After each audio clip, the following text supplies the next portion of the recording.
Stop to Sema Sports. Sports. This is the 14th edition of our Sema Sports.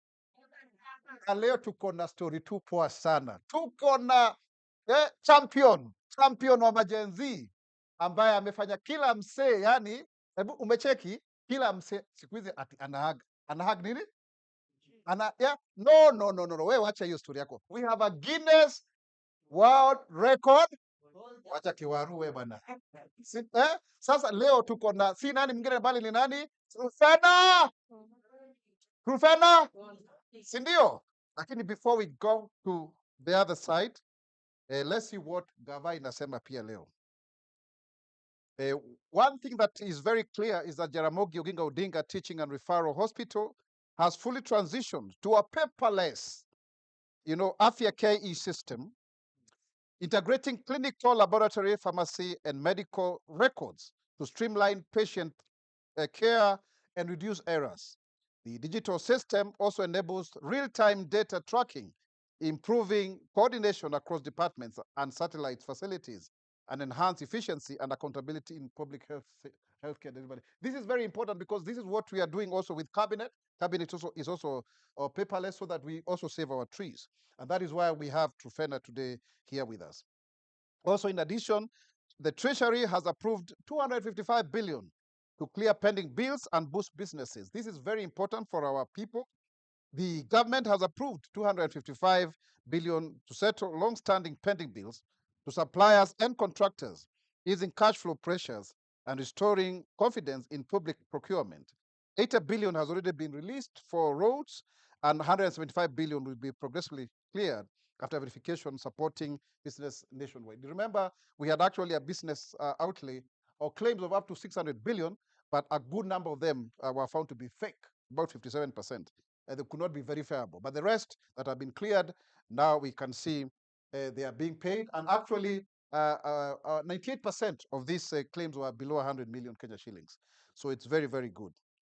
The other thing that is also very good, the government, through the Trade Cabinet Secretary, Lee Kenyanjui, has announced that Kenya's new automotive policy will allow Kenyans to buy brand new vehicles at price equal to or lower than 8-year-old imports. And this, for sure, is because of Isuzu, which has positioned Kenya on the global map as the first country outside Thailand to manufacture MUX model. I don't know whether you pronounce MUX or MUX, with local assembly incentives reducing its price to by 27% from 13.5 million to 9.9 million. You know, if you get this 9.9 million, it's almost the same price with 80-year-old models.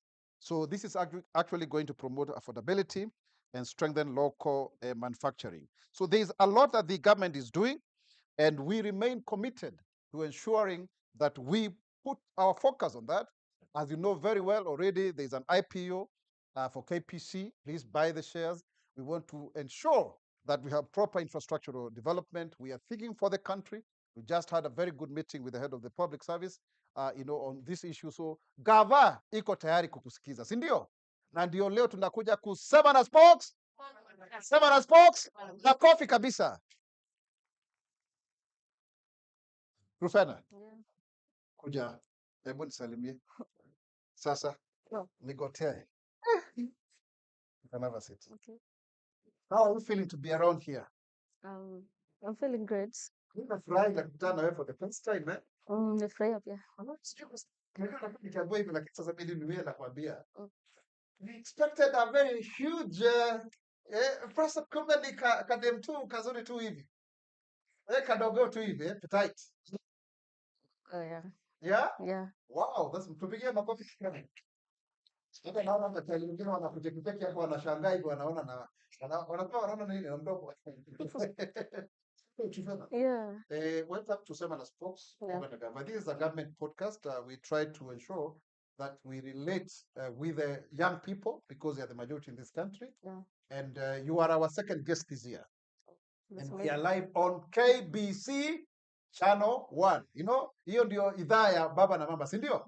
Hiyo ndio tulikuwa tunawatch tukiwa wadogo na ndio tuko nayo sasa leo. So tell me now, Trufena, tell us about yourself. Who is Trufena in a nutshell? Trufena is an environmentalist and a forest defender. Before you come to being environmentalist and forest. Hizo ni majina kubwa kubwa.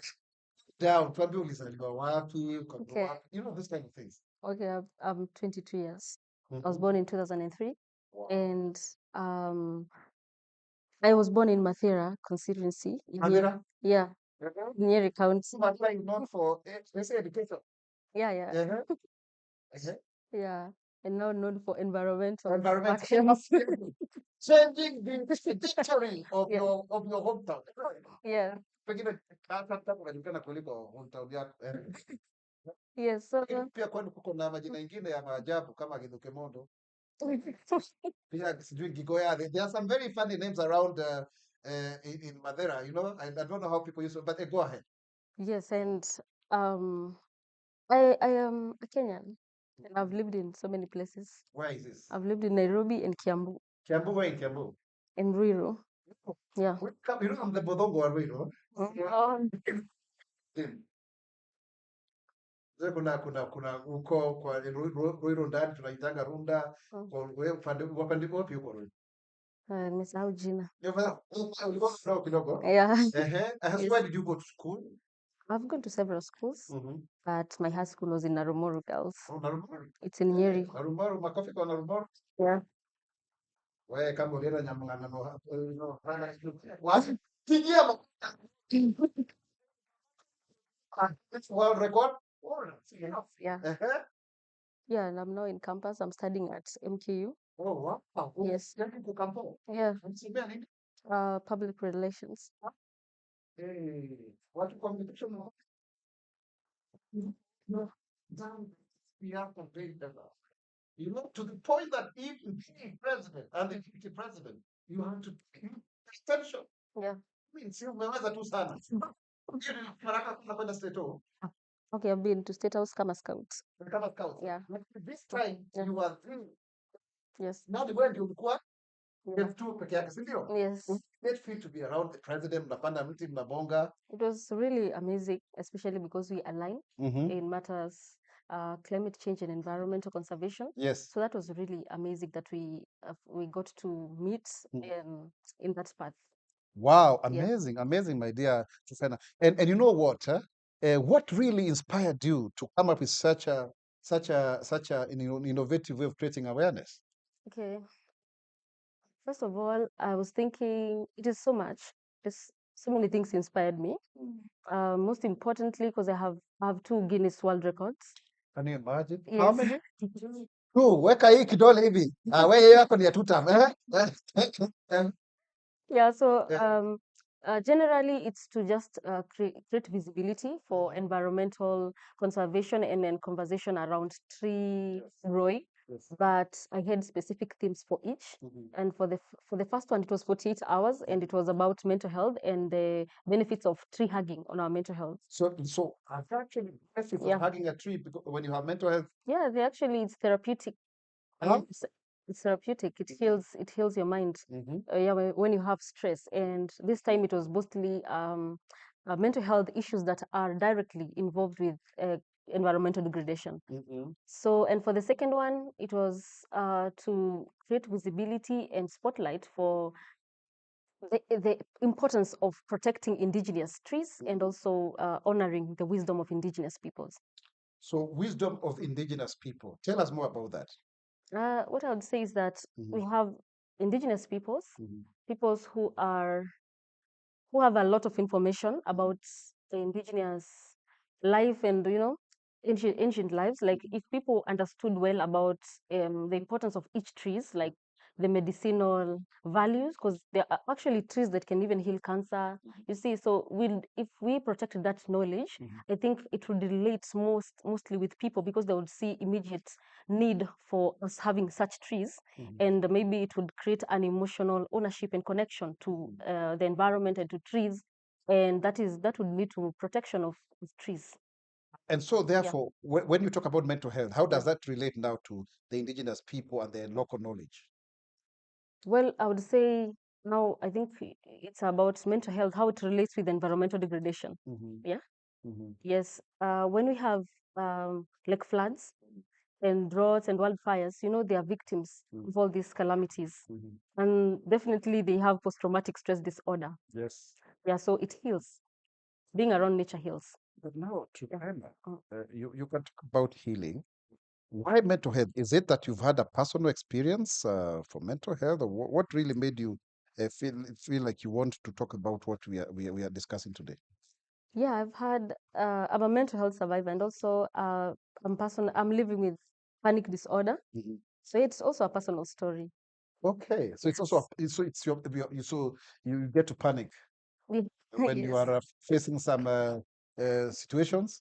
Not really. Actually, panic disorder medically doesn't have a specific reason.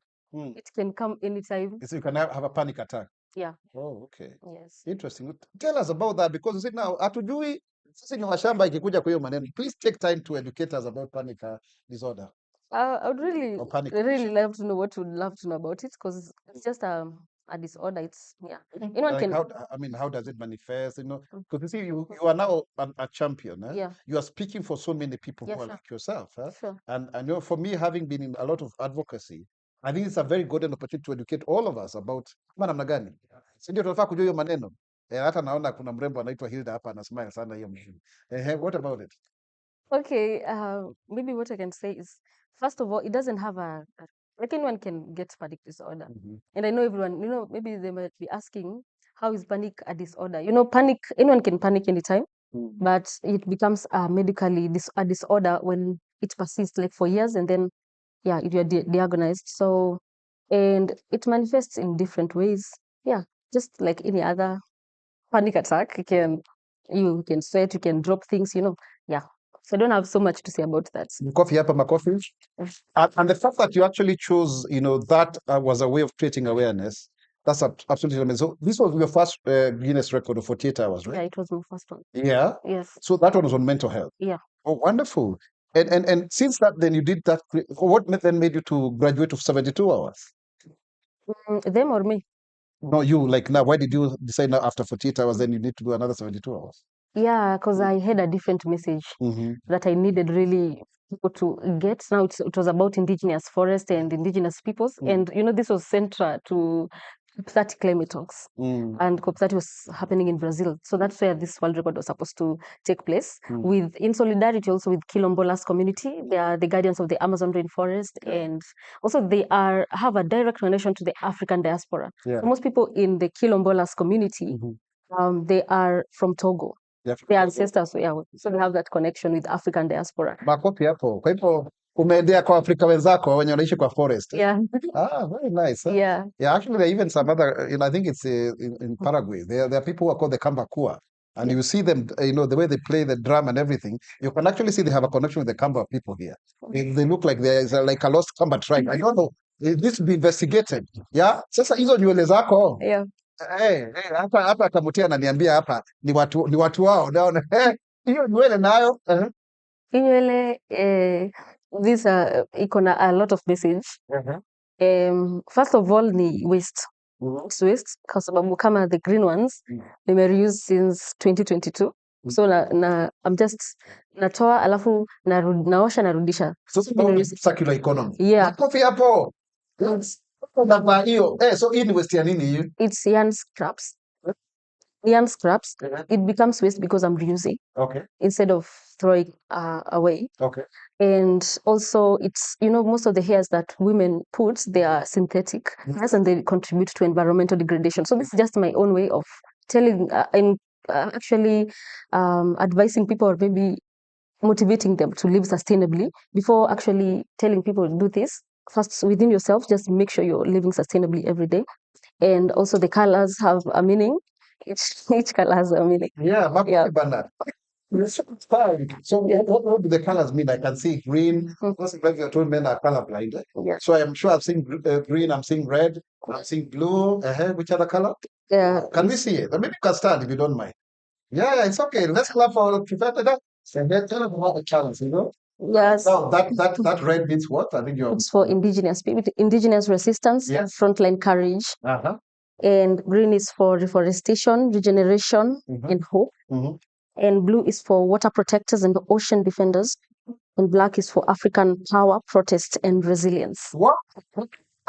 Yes. Yes. Unaona tu makala nafikiri tu ni urembo, lakini kuna do you see the level of intelligence of this girl? Is it even amazing? Yeah, you really. So, let me ask you, Trufena, those 72 hours, sorry, I beg your pardon. What inner conviction, emotions that made you to hold on to that, what made you to be tenacious enough to hold on to until, they were over, Yeah. It's a love and responsibility I had. Yeah, so it was more than just being there and hugging a tree. It was also standing in for the future we have always postponed. It was just so much, and also I had prepared. Wow. Yeah, You have to prepare. yeah. So the future that we always postpone, that's quite profound. Yeah. Tell us about that. Which future are we postponing as a people? Yeah, it's about care for the people. It's all around. Just care for from us as people. Yes. So we want to live our future now. Yes. Even telling people, tunaangalia mambo ya environment. Tuifanye sasa environment ndio hii sasa Yeah.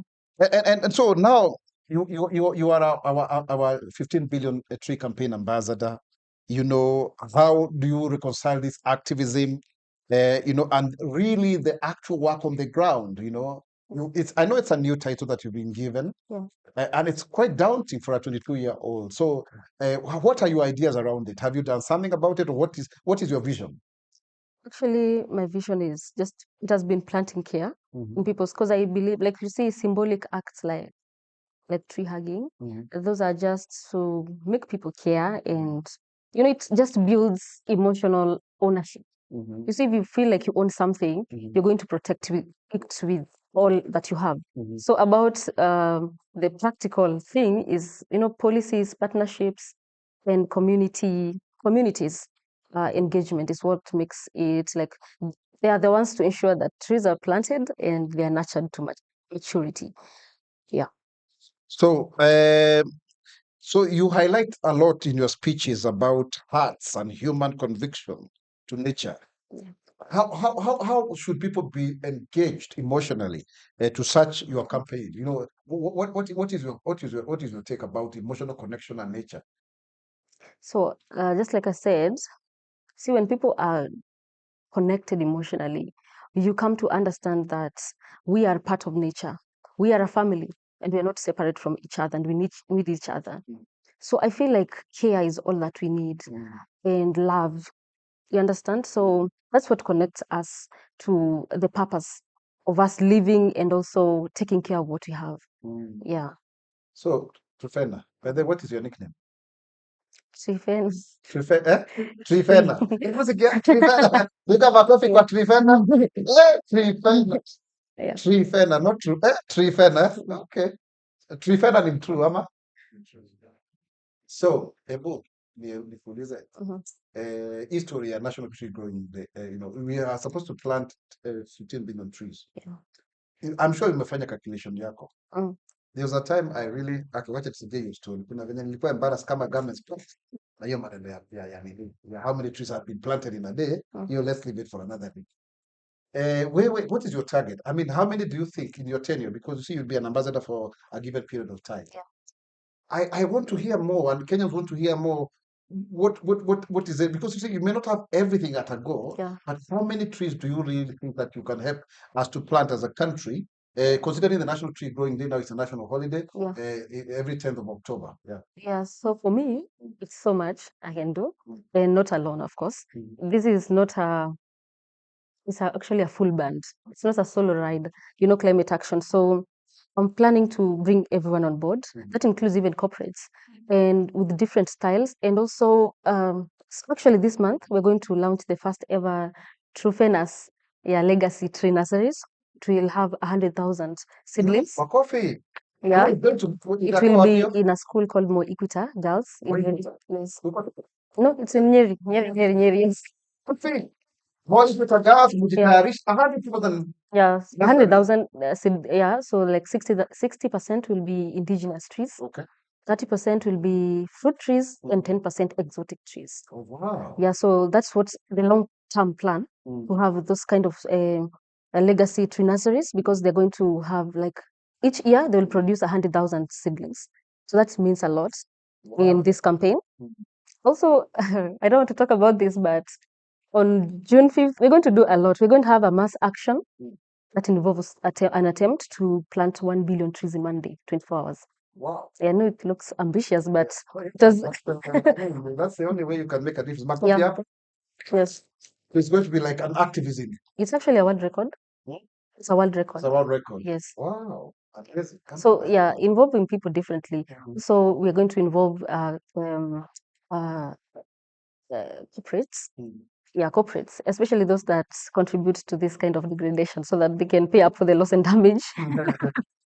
Yeah. Wow. So who has come out to support you other than government? There are some NGOs, some corporates that are working with you already. I would say foundations at the moment. Yeah. Maybe you can mention some of them, because it's good to give them a head. Actually, let's mention Manu Chandaria Foundation, that's going to establish that tree nursery. Oh, wonderful. Manu Chandaria, to begin Makofi. Yeah. Chandaria Foundation, that's very good. They've done a very good job. Yeah. Wow. And please, we are calling out for many other people to come and support Rufena. If you're watching and you're out there, this is a young lady who requires all our support, isn't it? So that she can do, and Majenzi, senior tunakuwa tusema kuwa involved. I mean, who can be a better example of representation than no, not true. Trufena, So what's calling that 100,000? You say it's Trufena what? Trufena's Legacy Tree Nursery. Trufena's Legacy Tree Nursery. Yeah. And the president, President William Ruto, said the problem that we have is about those nurseries. Yeah. Having enough seedlings, that can actually be available for that. So really, thank you very much for contribution. Yeah. And I'm sure very well that we are going to work together. Now, how do you define your success with regards to this ambassador role? How has it changed your life now? Because, I mean, let me tell you, Trufena, everybody is hugging at you. Na sasa boy child anaonewa sana. Naambiwa tafuta challenge nyingine. Hii ni kama imeenda na nani? So hold your thought there. Yeah. We are going to come back and tell us what you feel when you see everybody trying to also, because flattery is the best. I mean, flattery, imitation is the best form of flattery. Keep it here. We will be back shortly.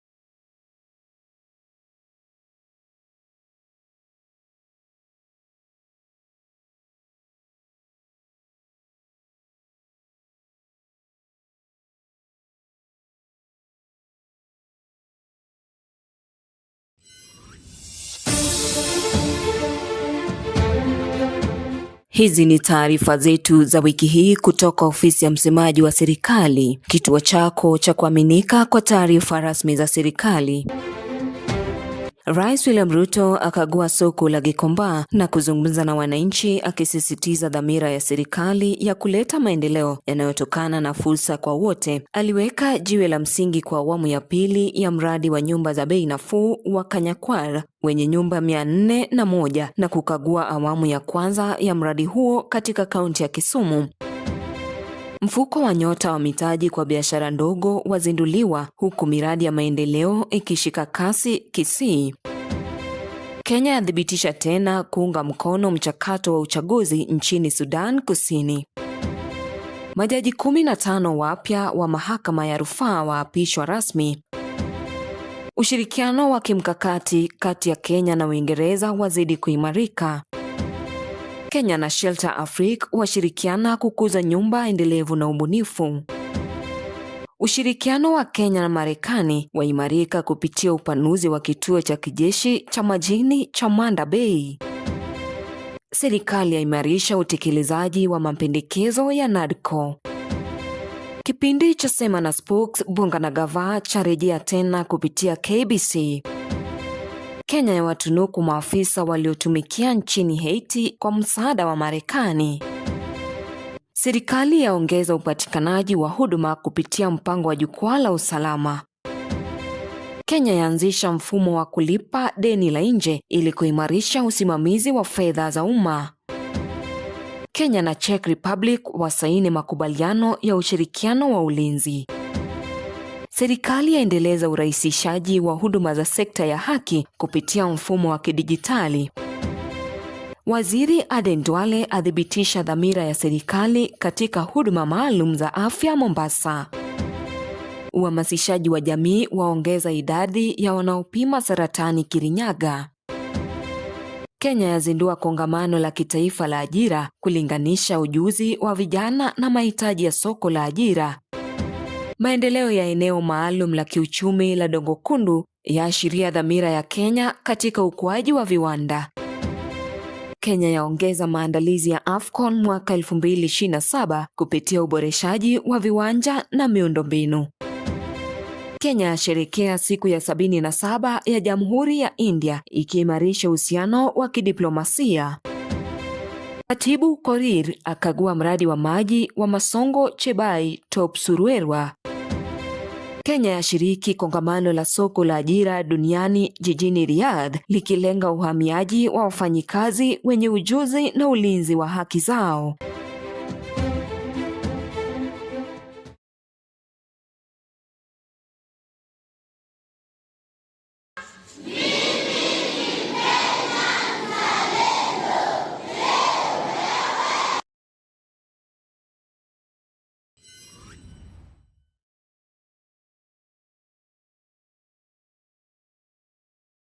Welcome back to Sema na Spox. Sema na Spox. Mgeni wetu ni nani? Anaitwa nani? Trifena, si ndio? Tupigie makofi. Wow, yeah. Sasa mko chonjo kabisa. Now, Trifena. Yes. Tree hugging Guinness World Record holder.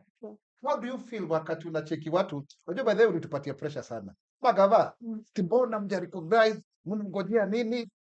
Tulipatiwa pressure. So tunakubali, tumetii. Tumetii poa. Sasa, how do you feel when you see everybody, hugging trees, including I even saw an OCS, I mean, how do you feel? It feels great, actually. Very good. And I want to encourage them actually I don't want to say I want to encourage them to continue, but it's okay.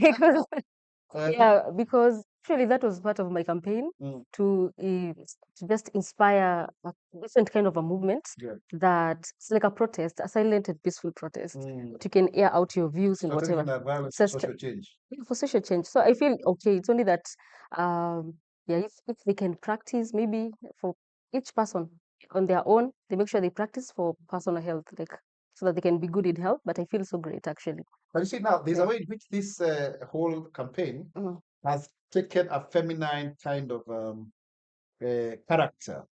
You see, like when a lady hugs a tree, it's accepted more than if a man is doing the same. I don't think I don't think so. Yeah. I've seen several successful campaigns, tree hugging campaigns led by men. Very successful. There was one, I think in Kericho, if I'm not wrong. He really pulled crowds. Yeah, like and he tukiangalia social media tunaambiwa wewe enda kwa hug ni Simba. Hatuweza tutaona ni challenge ya mwanaume. I think they're okay. It's balanced. Ladies are going to be more loving, caring and nurturing. So getting a hug from a lady, that kind of thing. What do you think about that? No, I think I think I was also not everyone was supporting me when I started, but so many people joined the campaign along the way when they understood what it was all about. Yes. So for me, I insist that there have been successful campaigns from both genders. Honestly. Wonderful. Yeah. So tell us, Trifena. I think we like to call it Trifena. That's a good name. Yeah. So what challenges did you face? You say people are not supporting when you started. Yeah. Yeah. So how did it go? And then how was that journey? It started from the rejection, or how did it happen? It happened when they actually, those who are not supporting, maybe they you know, the more you do it, the more the hours are counting, the more people are interested to know if you will complete, how many hours you're going, and then now they want to understand why you're even doing this. So when they understand and they relate, they actually support you. Na hiyo wakati watu walikuwa kuja hapo wanataka kupiga makelele, it was not like distracting you. I even saw, did I see PLO Lumumba there? Yeah. The governor of Nyeri also. Yeah. Who are the dignitaries who came? How did they feel? Like, were they distracting you? I mean, how did you hold on to when there was so much, hula baloo and furore around there? It was really good actually, because it's really takes a lot of mental energy to actually be there and focus. So when people are talking to you, that is really good. It's a moral support because your mind won't sleep. Yes. Yeah. So it was for me. It was moral support. It was really necessary. Okay. But it's something human one would ask actually, Trufena. You wouldn't even visit the wash? Yeah. Yeah. I didn't. Yeah. Yeah. Some people here cannot even stay for 10 minutes. Anyway, now let's turn to the people so that we get more interactive. And I think I want to get questions. Who would like to stand up and tell us? Rehab, over to you. I think there's Rehab. You can moderate that session. Okay. Thank you very much. I'm honored to be Please here. be louder. Yeah, we can hear you. Thank you very much. I'm honored to be here, especially to be with Gfena. That's your new name now. You being the world record holder. Sorry. So my question is, what's your name? Tell us your name and where you come from. My name is Anita Ngeno. I'm a student at the University of Nairobi, and I'm also representing Mothers Rebellion against climate rebellion. So my question is, how are you planning on advocating the conservation of environment? What are your plans? And how are you going to involve women? Because they have a lot of care, and also children. Thank you. Makofi. Next, number 2, next person, quickly, yes. Tell us your name, where you come from, what you do, and your straight question. Please be louder. My name is Hilda Ngetich. I come from Kericho. And I have a question for our guest, Trufena or Trifena. Okay, as a country, how can we balance economic development with the urgent need to conserve the environment for our future generations? How can we balance it? Makofi. Thank you very much, Hilda. From Kericho. Next, boy child Sasa. Thank you. I'm so happy to be here. My name is Samuel Odhiambo. Come from Nairobi. I'm a climate activist and founder of an environmental organization called Climate Awareness Defenders. We've been with Trufena in many forums, but today I want maybe if you can give us your view or your opinion, how you're planning to work with community-based organizations which are in tree growing or tree nursery initiatives within the country, and even those who are working under Climate Works, which have some such kind of programs. Thank you. Makofi Odhiambo. Yes, let's have the next one. Yes, your name, where you come from, and what you do, and then the question. Thank you so much. My name is Peter Kipkirui. I come from Bomet County, and I'm a published author. Dr. Maura, you like surprising young people. He surprised me by being the guest of my book, That the Wow, Game. yeah. Now I remember. Thank you, Peter. Nice to see you. Yes, thank you. Truvena, congratulations. You're doing a good work. Now, my first question is, when you started, people troll you so much in social media, and there were various perceptions. Maybe first, how did you feel? And secondly, have you thought of, because I'm a published author, have you thought of documenting something so that maybe the society can change the perception of the whole thing and start practicing? If you can do a book of the whole thing to to make sure the society get the process and how it helps. Number two is on mental health awareness. I'm heading an organization where we champion for mental health awareness called the Nations Leadership Hub Africa. And it's really a challenge. That is the basic, the main challenge currently. We call it silent pandemic. What have you taught to now in the process do advance the same to create more awareness, because many people go through the same without knowing that they are really ailing from the same. Yeah, thank you so much. Makofi? Yes. Good evening, everyone. My name is Lodrick Kirchir from Kericho County. I'm a lawyer and also a senatorial aspirant in 2027. And it's a pleasure to be here. Unasimama Kericho Senator? Yes. Oh, wow. Makofi. Najaziwa nataka kuwa, I hope umeregister na UDA forum, eh? Nimepanga hiyo mambo Ah, vizuri. wonderful. Thank you. Tumeona watu wakikuja na baiskeli, wengine wanakuja na wheelbarrow. If I was coming from there, I could have had several trees before nifika Nairobi. Okay. All right. My question to you, Trufena, is you have talked about the wisdom of the indigenous. And I have a question that now that there is a lot of progress in tech industry, and the wisdom of the the indigenous people is really fading fast. How are you ensuring that that wisdom is passed to the younger generation to ensure that the continuous progress is ensured? Because you talked about, there are some trees that can actually cure cancer.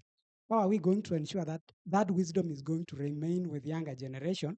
Because there is a lot of medicinal progress, which is actually tech-based, ignoring the wisdom of the indigenous people. Thank you. Makofi. Finally, Gibendi, 1 minute. Gibendi, quickly, because we don't have time. Right. Bonga na Spox. Bonga na Spox. Sema na Spox. All right, I want to take this opportunity to first appreciate this noble program. Iko fiti sana. Unaona hapa kumejaa my youth because we feel the connection with this program. Good job, Spox. I want to appreciate this young lady. I won't pretend that I'm seeing her for the first time. I knew her when she was, I think, 18. And it has been quite a journey. Alianza kusema story ya kuhug miti kitambo. She used to tell young people about hugging trees long time ago. Lakini ilikuwa akiambia wasee wa hug miti, those guys are here, they used to tell her acha stories za bangi. So I want to congratulate Trufena. Thank you. And ask her a question. How long does it take? What does it take to stick to what you believe in until the world is able to see? Because you have been a motivation to not just myself, but to a lot of young men out there. My name is Gibendi Moslin, director and producer at Space Productions. We've done over how many schools so far? We're doing Uzalendo campaign in schools, and we have done over 120 schools. 120 schools. How many kids have we been able to reach out to? Last year we reached 72,000.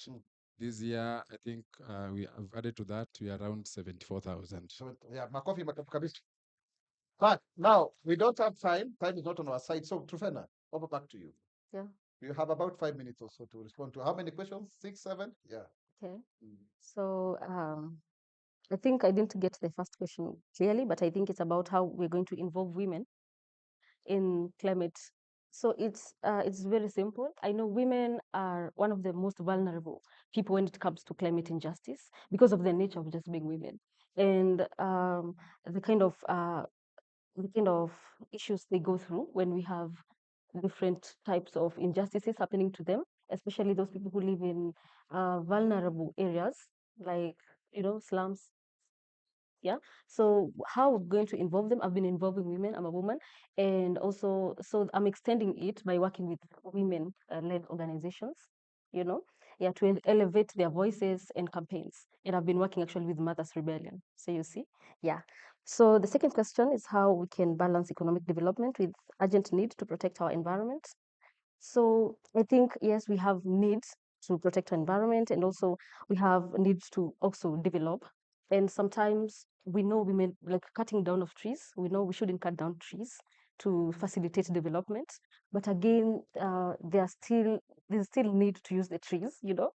So I would say is we have different ways we can approach that. Especially we can maybe plant bamboo trees. We can shift our focus to specific type of trees like bamboo, because you know bamboo is a nice replacement for plastic. It actually reduces pressure on forest products because of its biomass. And also, when we are cutting down trees, let us look at the need. Because, for example, if the main reason we're cutting down trees is because of concrete and money, you know, that is not a real need. Okay, so we balance the needs. Number 3, how are you planning to work with CBOs? Okay, just engaging them as I have been. I've been engaging also your CBO. So yeah, it's in making sure everyone is not left out, especially youth-led CBOs and organizations. Yeah, because I believe that youth act when they feel trusted and included. So I've been working with young people. I'm a young person, and I'm continuing to work with young people. So number 4 is, how did I feel about the trolls? Of course, no one feels great about being trolled, but honestly, it doesn't affect me so much because I was prepared for this. And usually it's just staying away from negative energy. That is part of my preparation towards all the world records I've been doing. It's staying away from negative energy, literally. So I just hope that everyone who has been trolling me will just hug a tree, will come across a tree and hug it and, you know, detox there. And they'll feel good about themselves and make other people feel good about themselves. Yes. So mental health pandemic, if I've thought of writing a book, yes, I'm actually writing a book about my own life. You know, people really want to know about me, and I'm not the one to always give sob stories, but I can give them through a book. Yes, yeah, I've thought about that. And yeah, also elevating the conversation about mental health. Yeah, I think I've elevated it in the most unique way, putting it on the Guinness World Record so everyone is able to relate and come across that message forever and ever. And yeah, it's part of my journey, it's part of me. And I actually talk to people also. And I believe that we're going to, you know, achieve this together. Number 5, wisdom of indigenous people, how to ensure that it doesn't fade through advocacy. You see, now you people have known that there's an indigenous knowledge somewhere, and it says such things. And also campaigning for such conversations to be held in policy and program spaces like the UN. So you see, even this was the first time we had such a conversation at COP, United Nations Framework Convention on Climate Change, COP in Brazil. It was center. They were literally talking about indigenous people, and yeah, and also using art to pass the message, like books, like you said, and music. Yeah, because I know that is the greatest communicator and can relate also with young generations. Yeah. And what does it take to, I think it's the last question, what does it take to hold on to what you believe? Okay. So just understanding that's what you're living for. And when you're aligned to your purpose, the purpose of why you live on this earth, because I feel that is literally my purpose and my calling. So if you're aligned to your purpose, you will just live for it forever, and the world will come to know about you, and they will appreciate you, and they will follow you. Yes, I think that's the best answer. This girl is very intelligent. Don't you think so? Yes. She's extremely intelligent. Haya, producer wangu Kamutia ananiambia ati mti kweli ama ulishikilia? Eh? Nashangaa. Really hug. Ulihug kabisa hivi. Yeah, you know, a hug is a close embrace. Yeah, and both your hands, like they were like this. Why I was hugging. Yeah. Oh, wow. So maybe we get 1 or 2 questions, just only 2 from social media, because we only have less than 2 minutes. Rehab, quickly. Hi, Trufena. Patia kwa Kiswahili tafadhali. The questions are in English, sir. Sorry. Hi, Trufena Mudhoni, HSC. We have a few questions for you from our social media viewers. The first question, how does your work as a 15 billion tree ambassador directly impact climate change and local communities? The second question, what's one thing that you wish every Kenyan knew about environmental conservation? Thank you. Okay. So the first question is how my work relates. with, I really didn't get it correctly. How does the work relate to what? Rehab? Excuse me? The first question is not clear. Quickly. The first question, how does your work as a 15 billion tree ambassador directly impact climate change and local communities? Okay. Go ahead. So my work, I believe it's about tree planting around that. So it directly impacts communities, and it's through, like, for example, through Trufena legacy tree nurseries. So you see, when the students are able to plant fruit trees, they're going to support them in feeding and also getting income. And actually, one of the plan towards that legacy is helping the school. I mean, the money they'll make through those seedlings, selling, whatever, it will be for sponsorship, scholarship in their schools. The Mama Rachel Yeah. campaign. Yes. So thank you very much Trufena, because of time. Kuja hapa sasa. Piga makofi. Sasa nataka kuangalia ile kamera pale. Tuseme hii ni Sema na Spox, Bonga na Gava. Hii ni Sema na Spox, Bonga na Gava. Sema na Spox, Seme, mimi ni Mkenya mzalendo. Mimi ni Mkenya mzalendo. Twende. Mimi ni Mkenya mzalendo. Mimi ni Mkenya mzalendo. Until we meet for another show, thanks for watching. Mungu atubariki na tupige makofi. Thank you very much. God bless you. Thank you very much. Asante sana. You are a great